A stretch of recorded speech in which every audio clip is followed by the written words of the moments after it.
Mugi mikatekno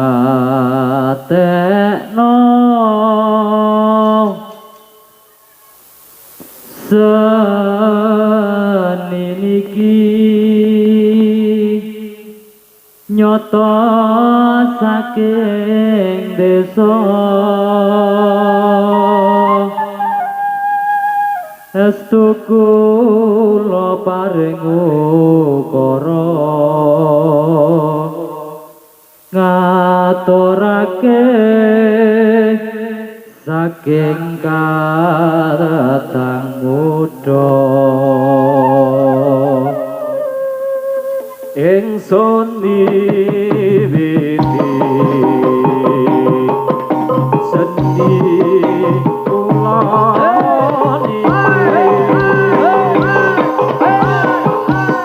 ingsun nyata lagi nyanyi rasa ungkapan ing ati mula mangerti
gening rabaka ngantos sing Wantara.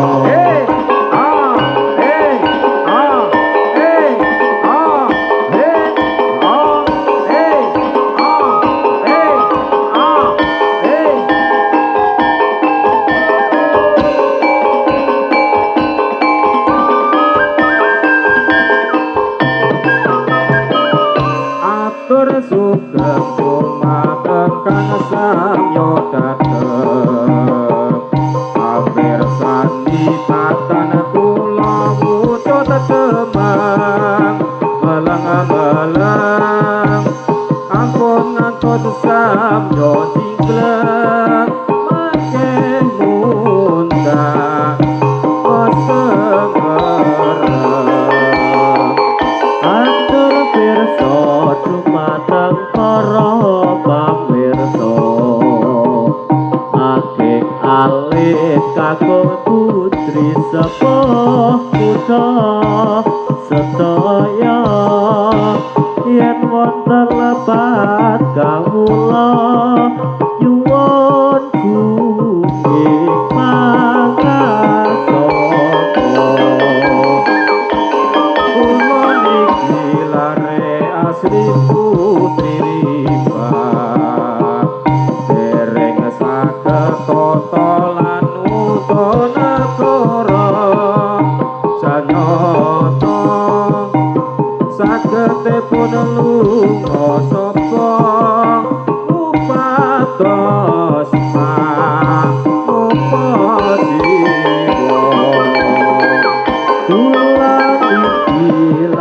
asli putri rimba dereng saged nata lan wudan negara sanyata yen wonten lepat kawula nyuwun gunging pangasaka. Milanipun sedaya kang sabya pirsa Yuk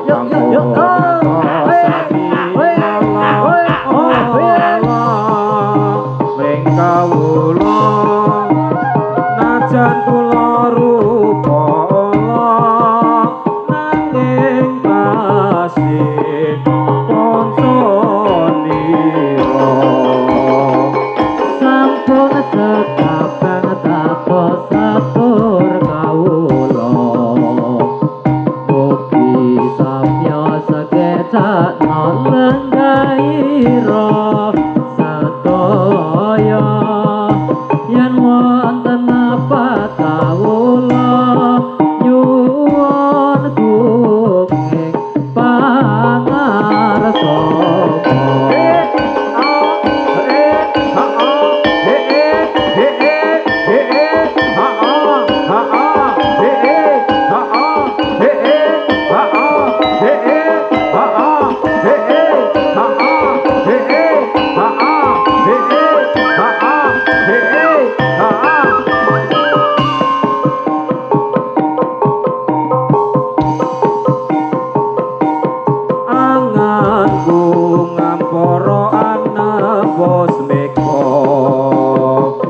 Ngitung lintang sesulo padang rembulan tak goleki ana ngendi si pancerina tak titipi hitung teget ing jantung lelungitan lunglungan kang rerambatan amu sorong anggraget jiwanggo tak kirimi layang kiter tak samperke angin sumilir ora krasa liramu tansah tak pikir Arina wengi wayangmu beto atiku Singo tirta saumpama kapan boyo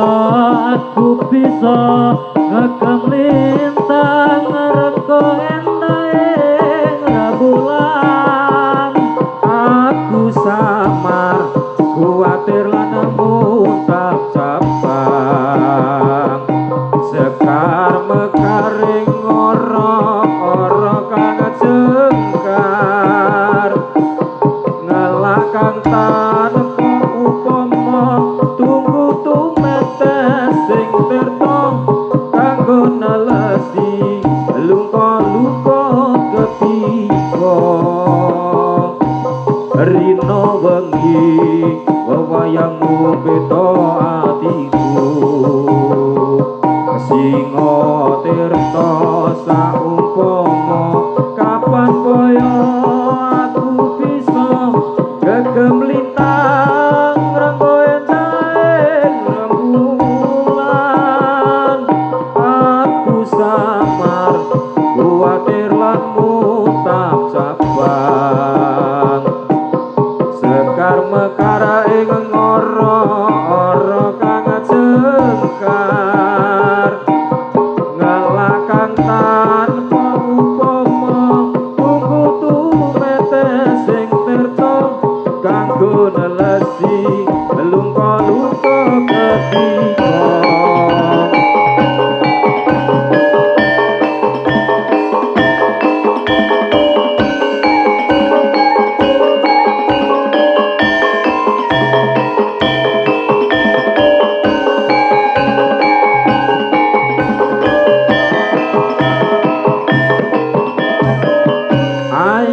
Kanca padha olahraga supaya betane rasa sinambi maca erang-erang kawula ingkang miturut agama. Ayo prasedulur Islam sedaya bebareng ora matana maring mirate Nabi junjungan kita Nabi Muhammad kang mulya. Ayo pro kaum muslimin muslimat serta ansur lan fatayat padha giyatno anggone manghormat maring mirate Nabi Muhammad. Lamun wong urip ora gelem manghormat maring mirate Kanjeng Nabi besok yen kita tumekan empati diganjar swarga kang edi. Lafal inani dalahil Islam iku dawuhe pangeran agama mungguhe Gusti Allah Islam iku dilakoni tenan.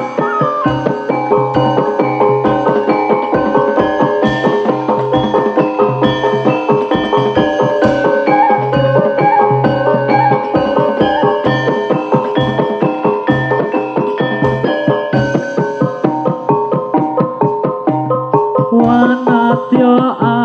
ayu utama gambar aruming kusuma mulat leng-leng pronto agawe sep-seping nolong esemulir pahit matu lindri-lindri nyawang netramu dasar lencir kuning aku karasa tresnaku mengambar tanahku jiwa katon memanise sekar mekar lan welati rinonce katon kinelong dakantianing jagat katresnan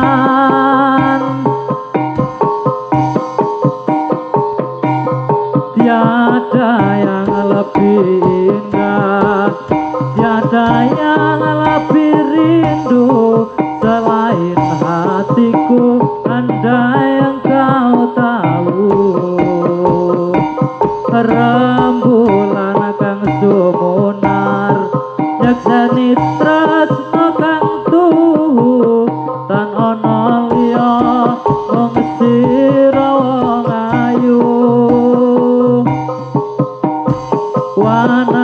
Praja ayu utama ambararum ing kusuma mulat lang-lang pronto agawe samsem ing nolong.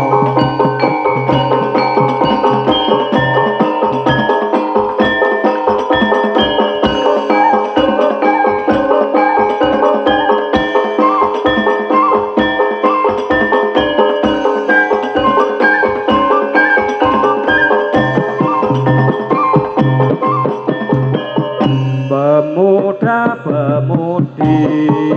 sing rupane Aja ngelala awe tunggal bangsa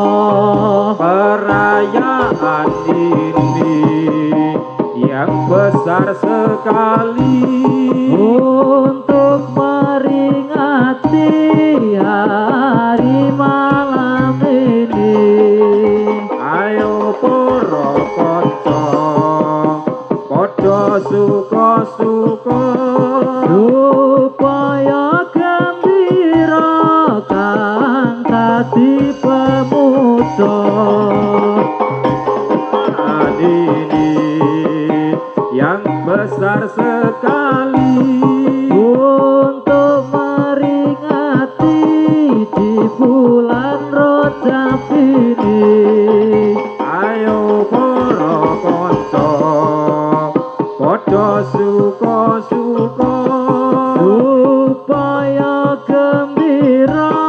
kang dadi pemuda kados sampun cekap lagu-lagu kula menawi lebat nyuwun kenging pangarsama.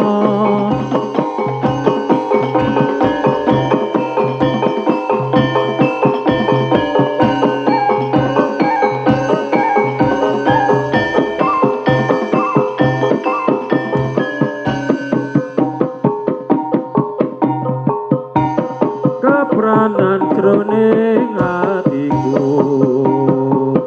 nalikane bisa ketemu dasar wanita sulistya wicaksana lan ledha ing karya kepranan solah bawane nyoto lantip wasis sing bicara Wasis sing wicara wiraka sarta wirama nyoto dika wanita sulistya jroning batin tuwa rasa tresna sansaya ngrembaka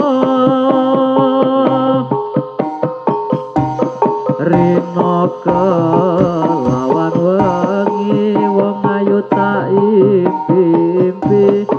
wong ayu tak anti-anti saka sarating netramu yen rasela sajroning batinku raluput pangrangitanku ana tresna sajroning atiku jroning batin tuwa rasa tresna sansaya ngrembaka rina kelawan wengi wong ayu tak impi-impi wong ayu tak anti-anti saka sarting netramu yen ra selak sajroning batinku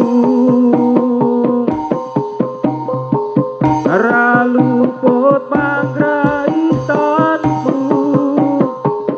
ana tresna sajroning atiku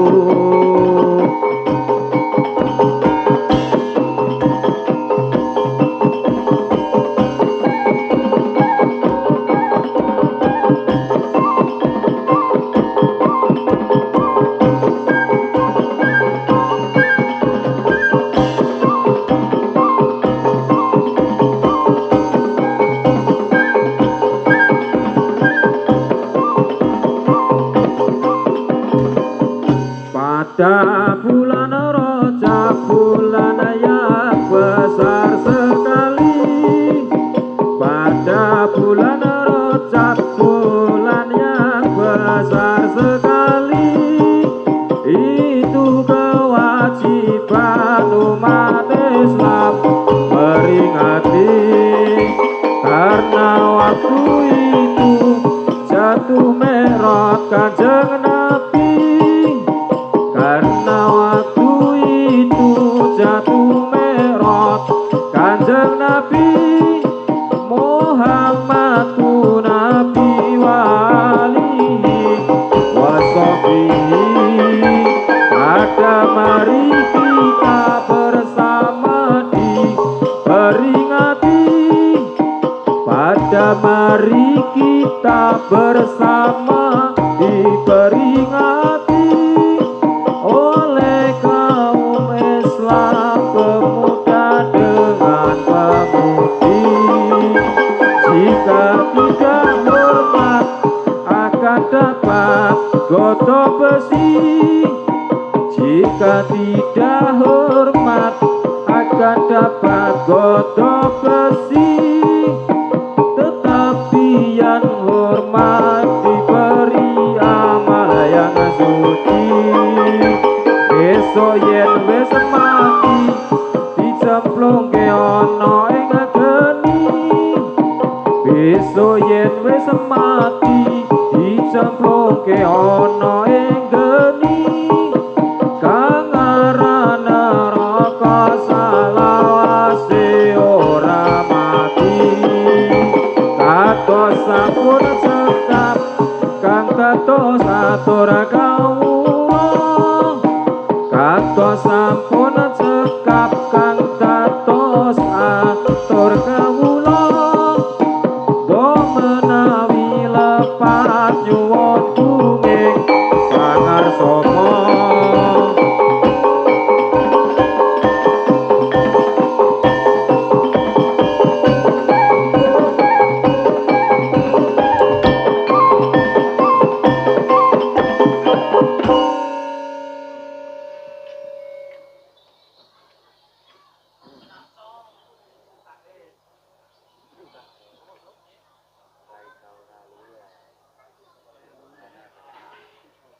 raga kang kajirat tresna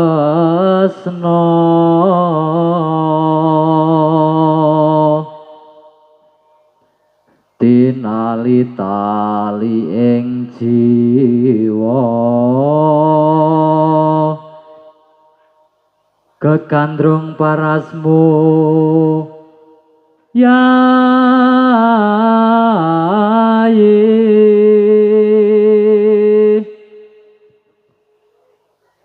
ora gampang nampa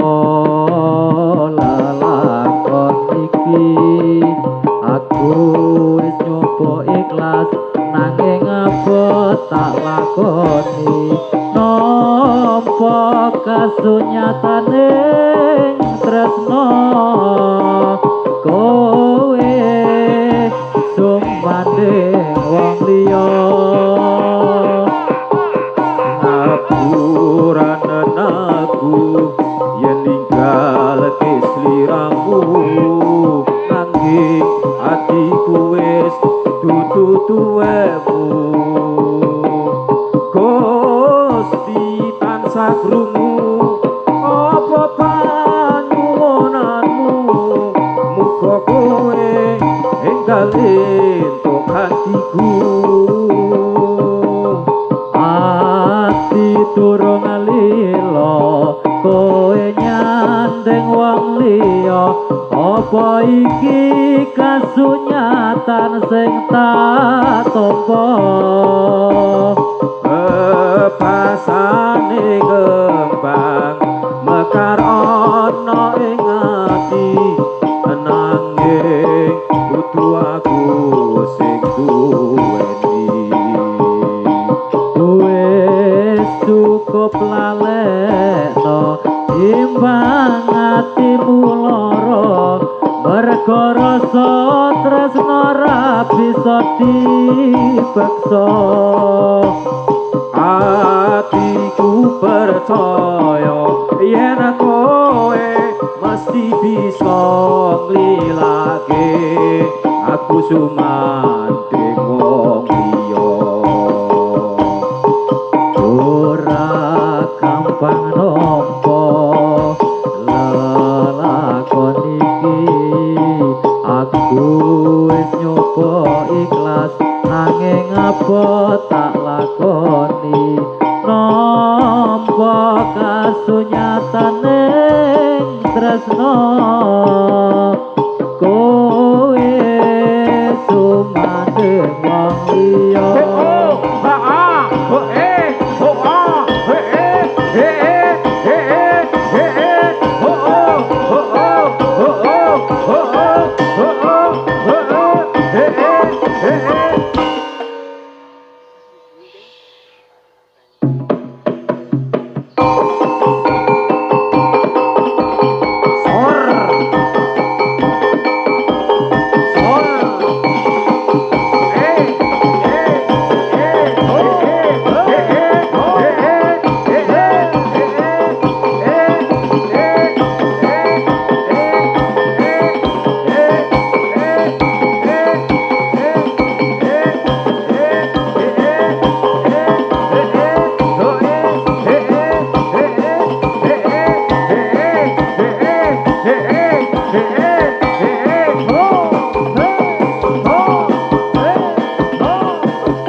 Matur nuwun dhateng kadang-kadang Putri Rimba ingkang saking